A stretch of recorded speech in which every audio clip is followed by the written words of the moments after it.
dipersembahkan oleh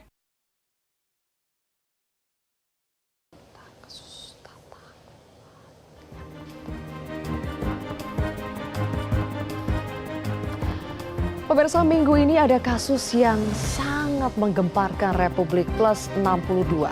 Dinamakan kasus tata kelola minyak mentah dan kilang dari PT Pertamina Subholding dan KKKS.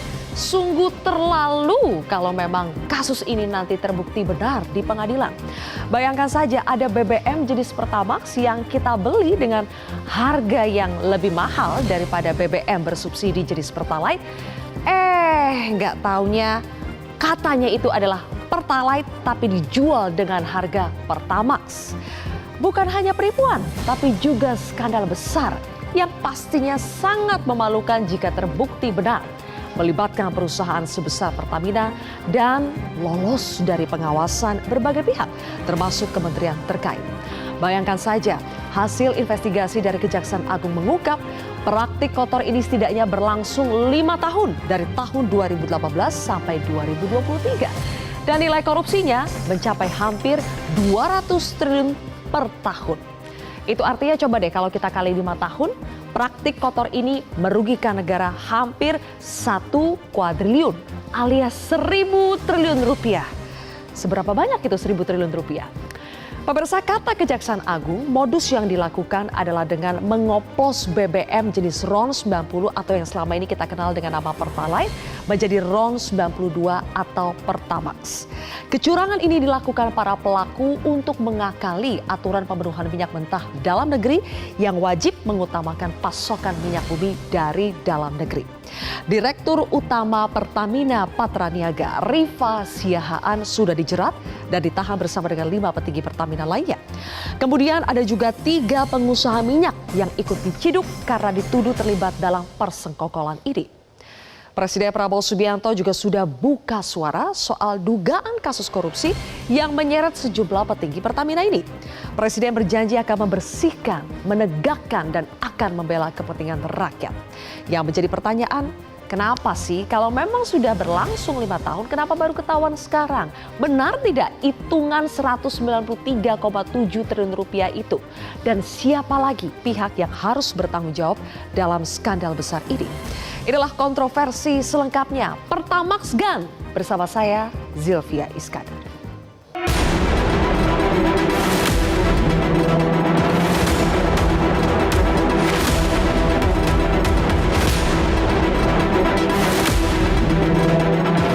Tim penyidik menyimpulkan dalam ekspos perkara bahwa telah terdapat serangkaian perbuatan tindak pidana korupsi yang dapat merugikan keuangan negara, menetapkan 7 orang sebagai tersangka.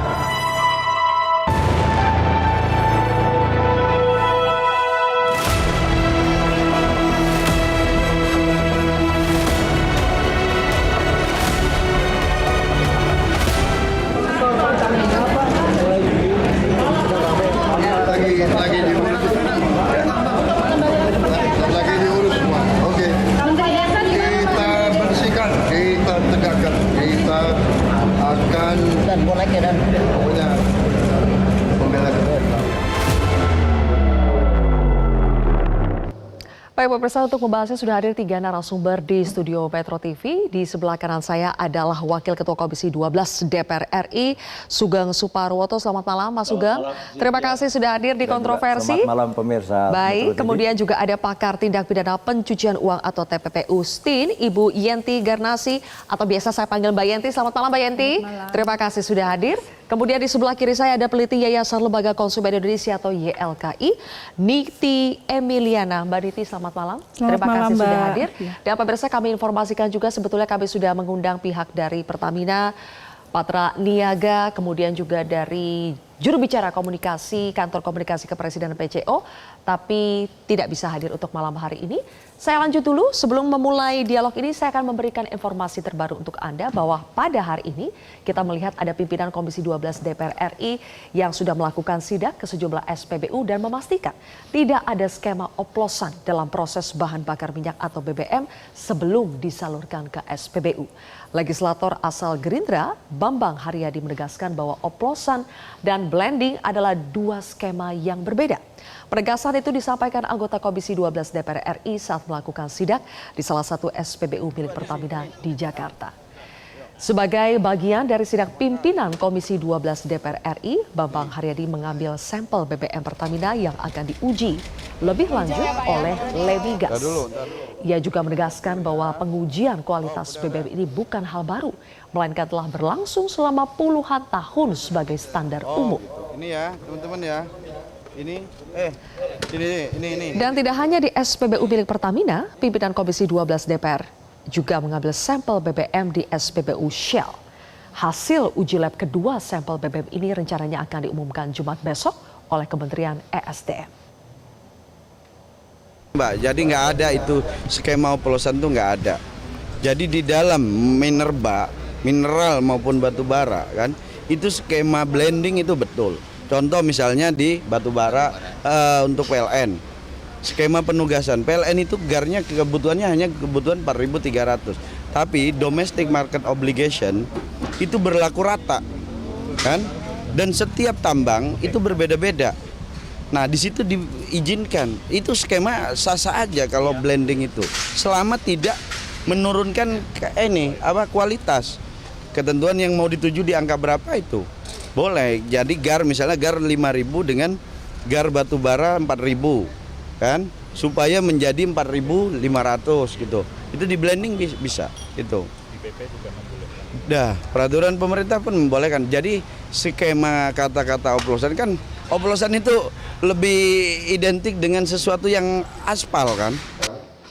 Oke, selama ini Bapak Ibu yang kita tahu adalah pengoplosan. Tapi kalau menurut penjelasan dari tadi Pak Bambang Haryadi mengatakan bahwa selama ini tuh bukan pengoplosan, tapi yang terjadi adalah blending, pencampuran antara BBM dengan zat adiktif ya, aditif untuk menambah dayanya, kemudian tapi kualitasnya itu tetap sama. Jadi kalau RON 92 ya RON 92 itu blending.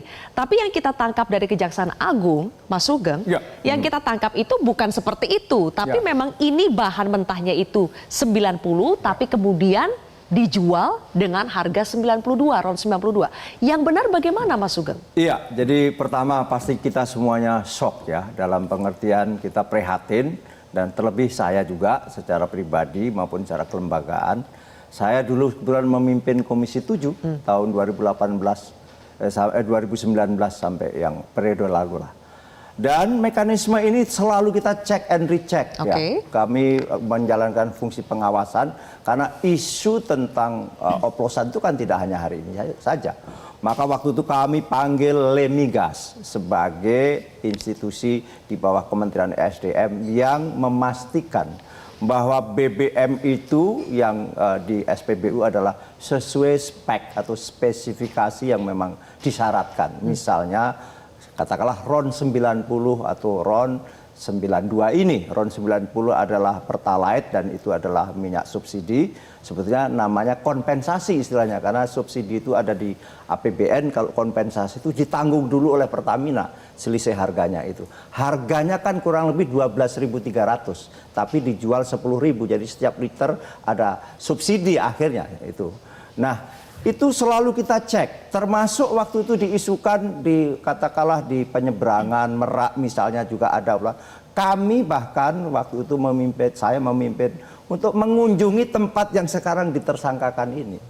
Misalnya di Tangki Timbun di Merak. Tapi dia jelaskan bahwa kami hanya menerima produk berupa produk yang sudah jadi baik RON 90 maupun RON 92. Jadi di Tangki Timbun itu, betul di Tangki Timbun itu jadi aditif, tetapi itu justru nilai keunggulan lain, begitulah dikatakan.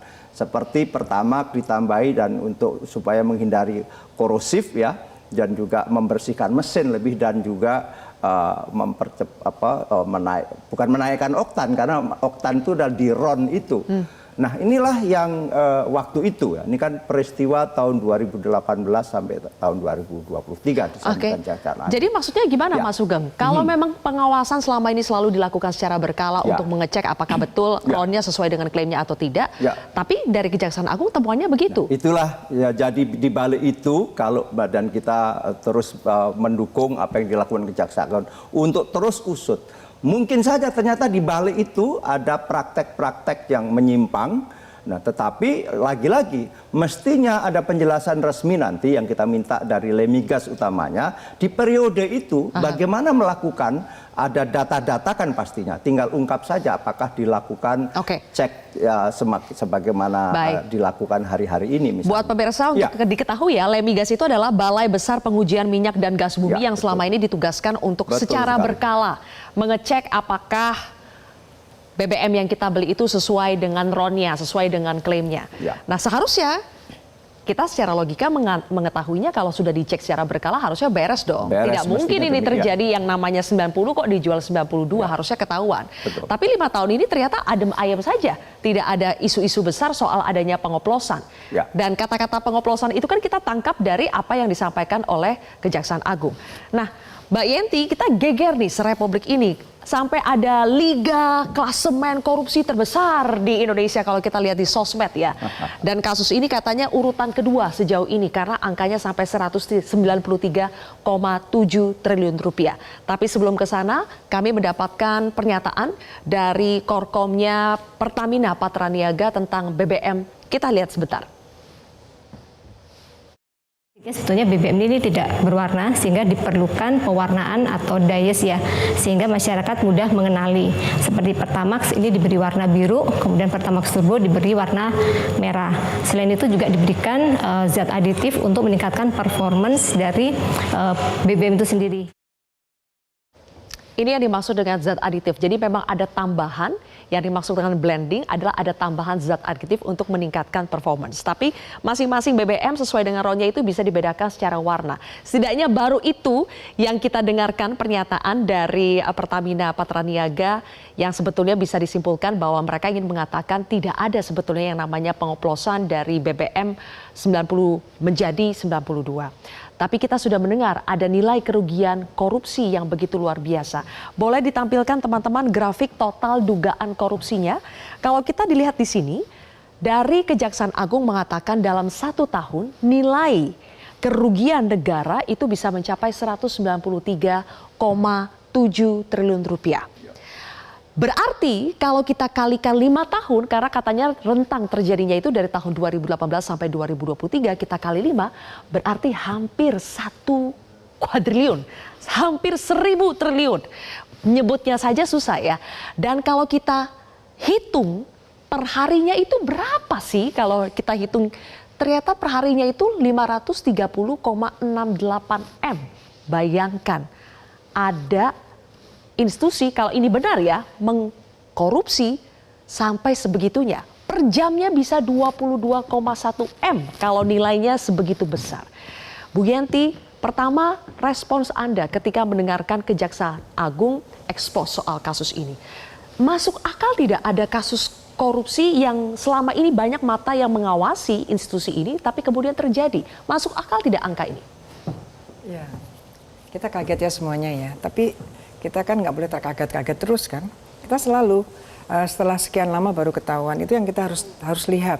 Kenapa baru sekarang setelah 5 tahun. Dan kemudian kalau melihat isu berkaitan dengan Pertamina dan sebagainya kan ini bukan sesuatu yang sangat baru ya. Lama dari dulu juga selalu ada. Sehingga kita tuh sedih sekali. Kita negara dengan SDA termasuk juga sumber daya alam dari minyak ini kan luar biasa, emas luar biasa. Tetapi kenapa masyarakat banyak yang masih miskin? Ya ini yang kejadian-kejadian seperti ini. Yang jelas bagi saya, karena saya juga sering ya ikut gelar perkara di sana, itu tidak mungkin Kejaksaan Agung asal-asalan. Itu pasti udah ada perhitungannya. Dan kemudian yang penting kan yang paling gampang itu kan pasti ada invoice yang harusnya dibayar untuk RON 90, untuk 92. tapi dapatnya yang 90. Itu pasti sudah ada manipulatif, itu pasti ada korupsi. Karena itu dibayar, kebetulan Pertalite itu dibayar oleh subsidi pemerintah uang negara, kemudian ada kerugian. Kemudian ada pengapalan ya, saving pengapalan itu juga menjadi sesuatu yang pasti manipulatif juga. Dan kemudian kalau saya lihat tidak sesederhana seperti ini. Dari awal sudah ada satu modus lah ya, modus bagaimana supaya kita impor minyak mentah kan, minyak mentah bukan yang dari dalam. Diatur sedemikian rupa sehingga ada angka-angka itu. Dan kemudian saya juga berpikir tidak mungkin hanya 9 orang ini ya, selevel direktur saja, dirut dan direktur. Karena bagaimana mungkin 9 orang ini dan angkanya 193 atau hampir 200 triliun. Sekarang jadi liganya menjadi nomor 1 ya, karena hampir 1000 triliun kan. Kalau dihitung 5 tahun ya? Kalau 5 tahun kan, ya kita kan kalau korupsi pokoknya seluruh korupsi ya. Timah itu juga beberapa lama gitu kan. Asabri juga sekian lama baru ketahuan gitu kan. Berarti nomor 1 sekarang. Artinya apa? Artinya ini memang sudah ada orang yang ada melawan hukum. Kemudian ada orang yang diuntungkan dan mengakibatkan kerugian negara. Orang dirinya atau orang lain atau bahkan korporasi. Nah kita harus lihat semua ini kan di bawah suatu korporasi, bahkan BUMN pun korporasi. Negara pun juga korporasi namanya. Kan ini kita harus lihat, karena masyarakat nanti disampaikan, ini rakyat juga terdampak. Ketidakpercayaan, kegelisahan ini, bicara oplos itu kan memang bicara konotasinya negatif, percampuran tetapi blending tapi untuk hal-hal yang negatif ya, artinya untuk mengurangi sesuatu yang seharusnya menjadi ini. Saya tidak berbicara tentang teknis berkaitan dengan senyawa oil fraction lah mereka mengatakan karena bukan bidang kita, tapi kita lihat dari bagaimana menggunakan uang negara, bagaimana mensubsidi dan bagaimana masyarakat itu sekarang dalam posisi kayaknya kita tertipu deh gitu ya. Kita ada bilang jangan dong pakai Pertalite karena kita harus Pertamax karena itu untuk ini kan ada ini juga kan. Ternyata kalau benar kan jadi permainan kita ini yang membuat masyarakat itu betul-betul ya saya masyarakat ya betul-betul marah lah. Ini belum selesai satunya lagi. Nah ini dan ini saya juga minta Kejaksaan Agung ketika 9 orang ini dan nanti mungkin ada BO-nya, beneficial ownership-nya siapa, di antara 9 itu di luarnya siapa, karena kebetulan menggunakan pihak lain. Nah pihak lain kalaupun tadi disampaikan secara teknis bahwa itu biasa, ini masyarakat nggak tahu loh sebelumnya bahwa harus ada zat adiktif supaya begini-begini kan nggak tahu. Kenapa baru sekarang seolah-olah betul-betul defense ya. Kalau untuk orang pidana itu pembelaan yang amat sangat itu menunjukkan bahwa mereka melakukan. Itu dan secara psikologis. Menurut Bu Yenti dengan angka sefantastis itu tidak mungkin hanya dilakukan oleh 9 orang. Minimal ada pembiaran. Tadi ditanyakan kan ini ada pembiaran. Dan dalam hukum pidana itu ada orang yang membiarkan namanya omission delik ya, omission. Jadi orang membiarkan pun bisa dipidana karena dia tahu tapi dia diam saja. Belum lagi kalau dia membiarkan dan dia dapat sesuatu, dia kena juga gitu. Sejak kasus ini mencuat memang betul mulai terasa bahwa muncul ketidakpercayaan. Mereka yang awalnya hanya menduga-duga kok beda ya ketika pakai ini, sekarang semakin seperti dibenarkan asumsi-asumsi mereka selama ini. Adakah aduan-aduan atau laporan resmi konsumen kepada YLKI selama ini bahwa mereka merasa memang bahan bakar yang mereka bayar dengan harga Pertamax, tapi ternyata kualitas yang mereka dapatkan tidak seperti yang mereka bayarkan? Nanti kita akan ulas lebih jauh pemirsa, usai jeda berikut ini.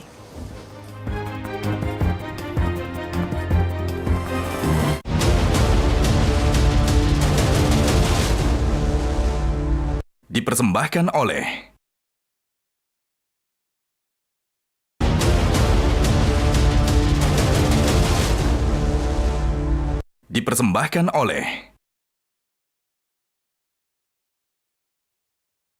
bahwa secara teknis Pertamina Patraniaga memberikan layanan kepada masyarakat untuk RON 90 dengan merek Pertalite dan RON 92 dengan merek Pertamax itu adalah sudah sesuai spek. Dan kita menjamin kepada masyarakat bahwa di SPBU yang kita jual adalah sesuai spek. Kami tegaskan bahwa tidak ada Pertamax oplosan. Jadi Pertamax yang kami salurkan di SPB ini sudah kami pastikan sesuai dengan spesifikasi yang ditentukan oleh Ditjen Migas. Dari Pertamina Patraniaga sudah mengklarifikasi dan mereka menyatakan dengan tegas bahwa tidak ada yang namanya BBM oplosan dari Pertalite kemudian dijual dengan harga Pertamax. Bagaimana dengan temuan YLKI? Adakah aduan laporan dari konsumen atau YLKI sendiri menemukan memang ada BBM yang tidak sesuai dengan spek tapi dijual dengan harga yang lebih mahal? Iya, dari YLKI sendiri memang menerima banyak aduan dari masyarakat dan juga konsumen terkait dengan Pertamax ini. Sebenarnya memang isu ini sudah kami dengar tuh beberapa lama, jadi bukan hanya ini saja gitu. Tapi memang dari kapan? Dari 2018 tidak? Ya itu bisa jadi mungkin ya. Dari beberapa tahun lalu, bahkan tahun lalu juga sempat lebih booming lagi juga. Dan ini pun lebih booming lagi gitu. Tapi memang kendalanya adalah ketika konsumen melakukan pengaduan tidak ada buktinya, karena kan tidak ada data lab bahwa yang menyatakan RON yang mereka beli itu ternyata di bawah dari yang dijanjikan. Tidak ada bukti berarti aduan mereka apa? Asumsi atau mereka testimoni atau apa? Iya, terkait dengan testimoni. Karena kan sebenarnya karena kami hanya bisa menindaklanjuti aduan ketika ada bukti yang jelas. Tapi untuk kasus ini keterbatasan dari masyarakat itu adalah bukti. Karena masyarakat itu tidak bisa mengecek sendiri, tidak ada alatnya, tidak punya kemampuan atas hal tersebut gitu ya. Nah, maka itu kami menerima banyak pengaduan terkait dengan testimoni, bahkan di media sosial, bahkan mereka datang langsung ke kami, tapi kami tidak bisa menindaklanjuti gitu. Isi aduannya apa? Bahwa mereka merasa apa? Contoh, mereka membeli Pertamax dengan harga sekian, membandingkan dengan merek yang lain yang importir, tapi kok rasanya kualitasnya itu lebih baik yang importir. Bisa jadi mungkin saya juga kurang paham terkait dengan data lab apakah benar gitu ya. Bahkan dari pihak yang bertanggung jawab untuk melakukan pengecekan pun sebenarnya juga belum mempublikasikan kepada masyarakat gitu.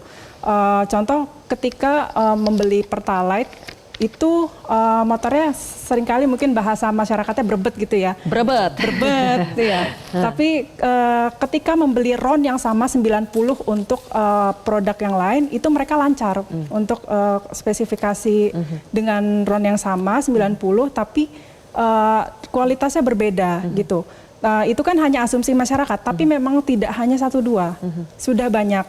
Tapi kami tidak bisa menindaklanjuti karena tidak ada buktinya. Harusnya menurut YLKI, apakah uji lab yang katanya selama ini dilakukan oleh Lemiga secara berkala, harusnya dipublikasikan secara berkala juga kepada publik? Betul, karena itu transparansi untuk masyarakat. Sebenarnya dari Undang-Undang Perlindungan Konsumen juga hak konsumen itu adalah menerima informasi yang benar, jelas, dan jujur. Dan harus mendapatkan produk itu sesuai dengan yang dijanjikan. Kalau dijanjikan RON 90 ya 90. Kalau yang dijanjikan RON 92 ya 92 gitu. Ketika ada permasalahan ini, yang berwajib untuk melakukan pembuktian adalah pelaku usaha. Jadi di Undang-Undang Perlindungan Konsumen itu juga menjelaskan bahwa adanya pembuktian terbalik dari pelaku usaha. Di pasal Undang-Undang Perlindungan Konsumen pasal 28. Itu adanya pembuktian terbalik bahwa pelaku usaha wajib memberikan bukti bahwa temuan tersebut benar atau tidak, apakah ada penyimpangan atau tidak, berdasarkan dari hasil lab, pre-market maupun post-market yang ada di masyarakat. Baik. Nah ini lagi pertanyaannya Mas Sugeng, kalau memang betul dilakukan oleh Lemiga secara berkala uji lab itu, masyarakat selama ini nggak tahu juga, tidak terinformasikan juga soal hasilnya seperti apa. Dan kalau secara berkala kok nggak ketahuan dari 2018 sampai 2023? Ya, jadi inilah salah satu problem ya memang. Kenapa? Karena itu tadi hari-hari yang lalu memang tidak secara kontinu sebagaimana disampaikan oleh tadi Mbak Emilia ya dari YLKI. Yang mestinya betul bahwa secara berkala pelaku usaha melaporkan kepada publik karena itu adalah hak publik bahwa barang yang dijual itu adalah sesuai dengan spesifik yang diharuskan. Nah memang, itu juga yang sering kami dorong gitu, karena isu soal oplosan, mismatch dan sebagainya kan tidak hanya itu. Kami waktu di Komisi 7 berkali-kali dalam rapatnya mendorong yang menurut mereka sudah juga disosialisasikan. Pom-pom bensin disosialisasikan sedemikian rupa, salah satunya adalah dari sisi warna tadi. Bahwa pembeda itu jelas bahwa yang Pertamax itu adalah warnanya biru kan gitu, yang Pertamax Plus itu warnanya merah, sementara yang yang Pertalite ya itu dengan warna tertentu, sehingga dari situ lantas kualitas itu dipastikan bahwa itulah kualitas yang sebenarnya. Nah memang kan ini tadi bahwa sumber dari baik Pertalite maupun Pertamax ini kan baik dari impor langsung berupa produk itu maupun dari kilang. Nah itulah sumbernya Pertamina. Sementara kalau dari operator lain atau usaha lain seperti Shell, seperti Vivo, seperti AKR itu kan langsung impor berupa produk itu. Langsung produk jadinya. Nah inilah proses itu juga kita lacak sebetulnya beberapa waktu lalu. Yang disebut di depo itu, di storage. Depo itu betul, dari kilang. Karena di kilang itu konsep blending malah itu memang menjadi praktek yang memang lazim. Kenapa tidak semua crude atau minyak mentah tertentu bisa diolah di kilang tertentu, sehingga sering terjadi di blending antara untuk menghasilkan RON yang diharapkan. Tetapi itu adalah di kilang. Begitu sampai ke depo-depo itu adalah sudah dalam bentuk produk. Produk jadi dengan RON tertentu. Itulah yang waktu itu tata kelolanya kita pastikan di situ. Merek lain di blending juga gak sih? Merek lain itu kan mereka datang dengan produk. Jadi tidak di blending lagi?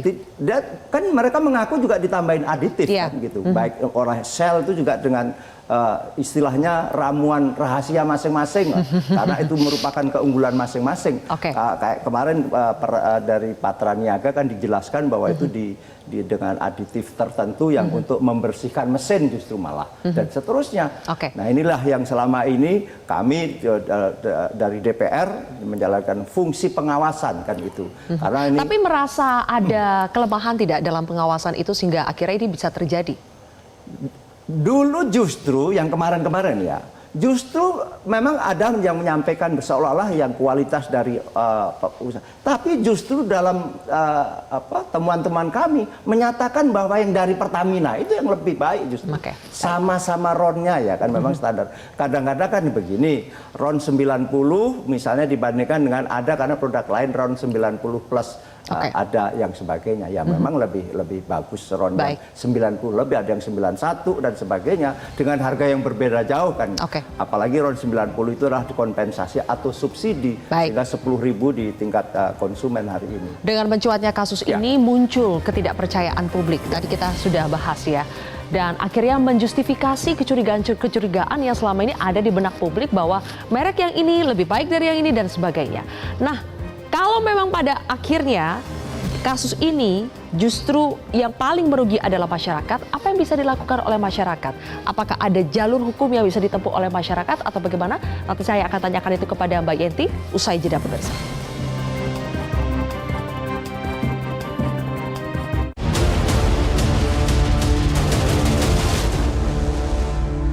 Dipersembahkan oleh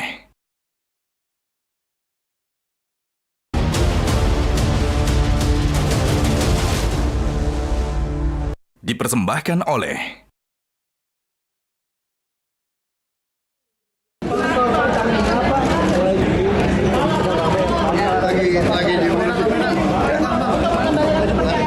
diurus semua. Oke. Kita bersihkan, kita tegakkan, kita akan pokoknya membela. Baik pemirsa, kembali lagi di Kontroversi. Bagi Anda yang baru bergabung, kami akan paparkan sebetulnya bagaimana sih modus yang disebut korupsi tata kelola minyak mentah dan kilang dari PT Pertamina Subholding dan juga KKKS. Modus yang dipaparkan oleh Kejaksaan Agung, kita lihat setidaknya kami merangkum ada 3. Yang pertama adalah mengatur kebijakan produksi minyak kilang. Maksudnya itu mengatur kebijakan produksi minyak kilang domestik agar berkurang sehingga mengharuskan impor dalam jumlah besar. Padahal kapasitas dalam negeri itu bisa untuk memproduksi lebih banyak. Tapi dibuatlah kong-kali-kong dengan berbagai ketentuan dan kesepakatan, akhirnya ditekan produksi di dalam negeri sehingga mengharuskan impor dalam jumlah besar. Kemudian yang kedua, dari pihak perusahaan membeli RON, maksudnya dari institusi ya, institusi negara kita membeli RON 90 atau yang lebih rendah RON-nya, tapi bayarnya dengan harga RON 92. Nah, dari pembelian itu dilakukan blending, pencampuran, atau kalau masyarakat lebih taunya itu pengoplosan, tapi katanya beda antara blending dengan pengoplosan. Di blending katanya di depo untuk menjadi RON 92. Intinya speknya itu sebetulnya bukan RON 92. Kemudian yang ketiga, ada markup, penggelembungan di situ. Pengadaan impor minyak mentah harusnya harga yang dibayarkan lebih murah, tapi ini digelembungkan harganya sehingga kita negara harus bayar lebih mahal sebesar 13-15%. Kurang lebih ini adalah 3 modus yang dilakukan oleh para tersangka terkait dengan kasus mega korupsi tata kelola minyak mentah ini. Nah, Mbak Yenti, kalau yang paling dirugikan adalah masyarakat karena mereka menerima atau membayar BBM yang tidak sesuai dengan speknya, yang tidak sesuai dengan mereka bayarkan, apa yang bisa dilakukan masyarakat? Ya gini ya, satu tadi disampaikan oleh Kejaksaan Agung kerugian negara, nanti keuangan negara, perekonomian negara kita lihat nanti, tapi kerugian negara. Nah sekarang kita bicara negara itu rakyat atau bukan, itu juga kadang-kadang dipisahkan. Nah tapi ini ada yang betul-betul menusuk ke jantung rakyat ya, karena dia langsung gitu kan. Langsung. Nah, kalau kita mempunyai satu mekanisme yang namanya class action ya. Class action itu biasa kan kalau rame-rame itu bersamaan di atas nama rakyat lah ya. Karena ini terasa sekali ya, walaupun saya pernah ya suatu saat itu keluar kota yang jalannya kecil, yang kota kecil gitu ya. Sampai-sampai kita deg-degan, kenapa? Karena mobil kita tidak memungkinkan pakai Pertalite, harus Pertamax. Padahal tidak semua ada gitu. Sampai kita tuh deg-degan sampai ini. Ternyata kalau sekarang, oh ternyata kayak gini dibohongin, kita mulai patuh ya, takut kan mobil ini dengan nomor ini tidak berhak atas itu. Kan kita rakyat udah patuh. Ternyata dibegitukan itu artinya penipuan kan, manipulasi kepada masyarakat. Padahal tadi transparansi menjadi haknya. Daulat rakyat itu di situ. Karena uang negara pun ya uang rakyat harusnya. Karena kita juga sudah bayar pajak dan lain sebagainya. Artinya ini memang kita harus mencari suatu pemikiran yang mendalam. Bagaimana ya caranya? Karena banyak sekali korbannya kan. Semuanya hampir pakai ya. Semuanya hampir kena. Yang Pertalite pun akan bertanya-tanya. Jangan-jangan turun lagi gitu lebih kan? rendah lagi, lebih rendah lagi. Ronnya. Nah permasalahannya itu adalah sekarang berkaitan itu tadi, kalau masyarakat tidak bisa melihat produknya karena terlalu detail ya, terlalu teknis, ya sekarang ketahuan oleh kejaksaan, oleh penegak hukum, entah bagaimana mereka pasti sudah melakukan penyelidikan lama karena memang suara-suara ini sudah sangat lama di antara driver, di antara montir itu sudah ada suara-suara seperti itu. Jadi tapi kan nampaknya memang tidak pernah didengar. Maaf ya Pak wakil kami. Karena tidak pernah didengar suara-suara ini. Jadi kadang-kadang kita hopeless ya. Kita harapan saja itu sampai kita nggak punya lelah. Terus masyarakat harus bagaimana? Ini benar-benar membuat kita marah ya. Kok seperti ini korupsinya sampai-sampai kita kehilangan demokratisasi, kita kehilangan kita akan dijanjikan yang lebih sejahtera, malah tidak ada, kemiskinan semakin banyak kan, dan ketidakpercayaan itu adalah hilangnya satu harapan dari masyarakat. Ya, sekarang timbul krisis kepercayaan terhadap negara lah, bisa dibilang seperti harus itu. Harus ditelusuri ya, untuk ini sekarang kita bicara juga pada para pelaku itu yang sudah 5 tahun, berharap pada kejaksaan harus langsung cari dengan TPPU-nya agar kita tidak bengong aja hanya penjara, tapi uang itu kemana? Ya, nanti kita akan bahas soal TPPU keahliannya Mbak Yenti. Tapi Mbak Niti, tadi Anda mengatakan bahwa selama ini sudah ada aduan dari masyarakat, tapi mereka tidak punya bukti. Nah sekarang dengan mencuatnya kasus ini, berarti kan kita anggap bahwa Kejaksaan Agung sudah punya buktinya. Apakah itu bisa dilinearkan kalau misalnya ada masyarakat yang ingin mengajukan gugatan proses hukum class action? Apakah itu bisa dijadikan bukti oleh masyarakat? Bisa juga. Jadi konsumen itu juga bisa bergerak bersama-sama untuk melakukan gugatan class action. Tapi memang kita menunggu pernyataan resmi dulu gitu, jangan gegabah gitu, karena kita belum pasti apakah ini penyimpangan atau tidak gitu.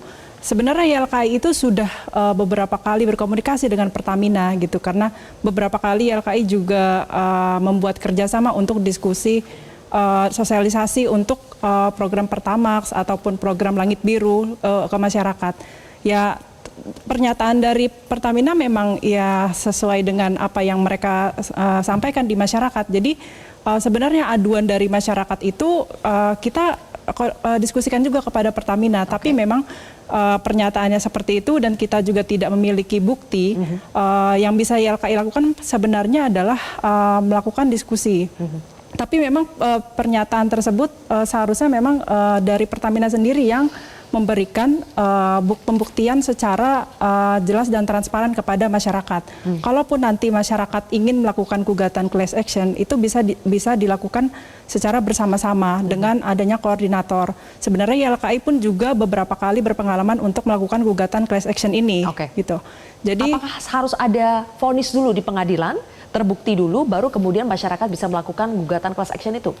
Yang jelas sebenarnya adalah buktinya dulu gitu. Jangan sampai kan kita sebenarnya ada fitnah ataupun segala macamnya gitu. Memang keterbatasan dari masyarakat itu adalah bukti bahwa apakah benar ada pengoplosan atau tidak gitu. Baik, kami akan munculkan lagi Mbak Niti, Pak Sugeng dan juga Mbak Yenti 3 modus tadi. Boleh ditampilkan lagi teman-teman 3 modus tadi. Saya ingin tanya kepada Mas Sugeng soal 3 modus tadi ya, tolong dimunculkan lagi. Di mana celahnya sehingga para tersangka itu bisa dengan leluasa melakukan 3 modus ini selama 5 tahun terakhir? Boleh dijawab setelah jeda, Mas Sugeng. Kami akan kembali sesaat lagi.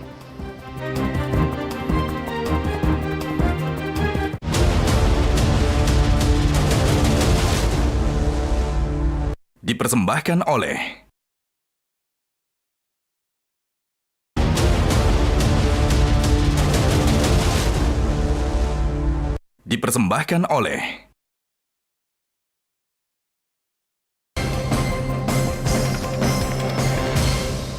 Baik, kembali lagi di kontroversi pemirsa. Di segmen terakhir, tadi saya bertanya soal di mana celahnya Mas Sugeng sampai 3 modus korupsi tata kelola BBM ini bisa terjadi. Coba kita lacak sumber dari BBM itu. Ada 2 sumber. Satu dari impor, berupa impor produk. Kedua adalah dari kilang. Produksi kita sendiri. Produksi dalam negeri. Nah, kemungkinan adalah tadi bisa lagi-lagi di tingkat pasca produksi yang pastinya. Karena ketika keluar dari kilang pun lagi-lagi ini prosedurnya, tata kelolanya yang sering kita cek di Komisi 7 waktu itu adalah dicek oleh Lemigas tadi gitu loh. Demikian juga ketika masuk ke kapal itu dicek juga oleh Lemigas sebelum masuk ke depo, istilahnya dibongkar. Masuk di storage tank itu, lantas disitulah karena ada kemungkinan penambahan aditif lah, kemungkinan di situ sebagaimana juga diduga oleh Kejaksaan Agung kan begitu, jadi penyidikan. Tetapi semuanya kita tunggulah, kita tidak bisa menduga-duga karena namanya memang, karena faktanya begini kan, fakta kita memang sejak tahun 2004 kita itu menjadi net imported BBM, baik produk maupun crude. Kenapa? Lifting minyak juga terus turun sampai hari ini, bahkan konsumsi hari ini sekitar 1,46 juta barrel, 1,46 juta barrel, sementara lifting minyak kita per tahun 2024 kemarin hanya 578.000 barrel per hari. Jadi impor kita baik produk berupa tadi produk baik RON 90, RON 92, juga ada produk 94, 98, tetapi juga kita impor crude. Kenapa? Karena refinery kita terlebih-lebih tahun-tahun itu sebelum ada namanya RDMP.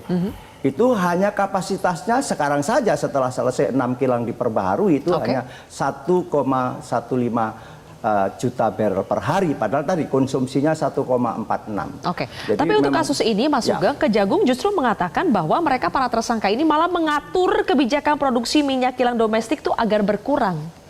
Supaya mereka bisa impor dari luar. Nah, itulah makanya tadi, karena memang faktanya kita memang impor. Ada sebuah fakta impor, tapi bahwa volume besaran impor kan betul antara supply and demand lah, bahwa katakanlah konsumsinya sekian, ketersediaannya di dalam negeri. Karena begini juga, ada waktu itu sebelum RDMP tahun 2000, ini kan baru selesai RDMP Refinery Development Program itu selesai tahun 2022. Jadi sebelum itu praktis adalah ini kilang-kilang yang keleluasan untuk memasak jenis crude atau jenis minyak mentah itu sangat terbatas karena dulu kita ini mayoritas adalah light sweet. Nah, ini sangat teknis memang, ya, tapi faktanya adanya begitu. Jadi, tapi kalau kita dengar di sini kan bukan persoalan produksi kita kurang, tapi memang sengaja dikurangi supaya bisa impor. Walau bisa kalau sudah kayak begitu. Jadi itulah. Tapi kita memang betul kita menyayangkan betul Pertamina yang selama ini kita luar biasa masuk di 500 Fortune dan terus performanya secara baik, apalagi sekarang masuk dalam bingkai Danantara secara valuasinya juga kurang lebih 10% dari seluruh total aset. Ternyata di balik ini ada praktek-praktek yang sangat-sangat mengecewakan bagi kita semuanya. Ancaman hukumannya sejauh ini yang kita dengar itu maksimal 20 tahun dengan pasal 2 atau pasal 3 Undang-Undang Nomor 31 ya. Mbak Yenti, apakah cukup hanya dengan ini atau dengan jumlah korupsi sebesar itu bisa ada lagi pasal-pasal yang dikenakan supaya hukumannya lebih berat lagi?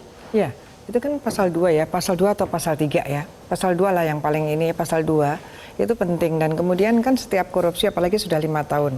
Ada uang ini, ada tadi pengkondisian sehingga kita harus import. Itu artinya apa? Pasti nanti ada broker-broker, ya ada komisi. Itu kan sarang korupsi. Itu sebetulnya korupsi ini bukan korupsi yang luar biasa, bukan white collar crimes. Ini hanya karena pengawasannya aja. Ada pembiaran, karena sangat sederhana. Tidak, bukan kalau kripto dan sebagainya itu kan bukan yang cyber itu enggak. Ini kong kali kong, betul-betul kong kali kong gitu ya.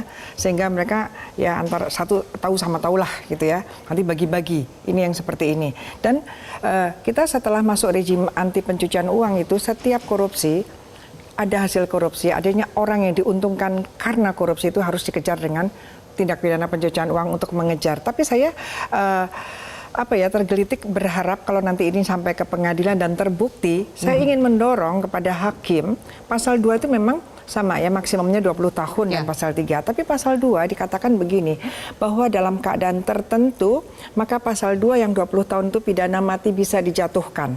Gitu ya. Minimal beranilah menuntut pidana mati gini, karena apa? Sempat ada 2019, 2020, 2021 itu pandemi. Karena keadaan tertentu bahaya. Bahaya, semoga hakim itu bisa menafsirkan ya. Jadi kita juga miskin dengan penafsiran hakim, miskin dengan penemuan-penemuan hakim, bahwa hakim harus tahu bahwa ini ada kejahatan yang luar biasa langsung kepada masyarakat, sehingga kita pun bingung. Hakim harus bisa menggali nilai-nilai yang ada sehingga berani menemukan hukuman yang lebih cocok karena yang 20 tahun kurang kuat. Jadi ada pandemi yang terjadi di situ. Ada pandemi, berarti ada bahaya tertentu, bahayanya kedaruratan itu semoga masuk gitu. Hakim semoga berani. Saya pidana mati lah diancam. Mbak Niti, terima kasih. Terakhir, bagaimana YLKI melihat sekarang sudah terjadi krisis kepercayaan terhadap Pertamina? Adakah cara yang harus dilakukan supaya kepercayaan publik ini bisa pulih kembali dalam waktu cepat sebelum memang nanti ada vonis pengadilan ya? Tapi apa yang menurut Anda bisa dilakukan oleh pemerintah, oleh institusi? Sebenarnya saya tidak yakin ini akan peningkatan kepercayaan akan cepat ya. Jangan lupa juga bahwa yang dirugikan itu bukan hanya negara, tapi rakyat juga. Karena kan konsumen itu semuanya di seluruh Indonesia itu kan rakyat menggunakan Pertamax juga, gitu. Jadi di Undang-Undang Perlindungan Konsumen pun jika memang terbukti di pasal 19 itu dijelaskan bahwa tanggung jawab dari pelaku usaha memberikan ganti rugi, baik itu imaterial maupun material, baik dari kerusakan, pencemaran maupun dari kerugian konsumen yang asal dari pengkonsumsian produk tersebut gitu. Jadi sebenarnya ini bisa dilakukan untuk penggugatan class action jika memang benar-benar terbukti gitu. Konsumen juga dirugikan. Ini benar-benar sangat mengecewakan. Jadi saya tidak yakin akan terjadi peningkatan kepercayaan dalam waktu cepat gitu. Baik, kalau begitu nanti kita tunggu bagaimana muara dari kasus ini, ujungnya akan seperti apa. Sebenarnya banyak sekali yang perlu digali lebih jauh. Terima kasih Mas Sugeng, Mbak Yenti dan juga Mbak Niti.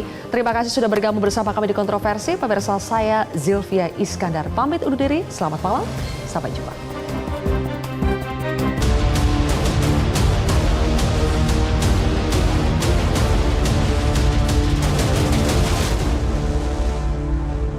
dipersembahkan oleh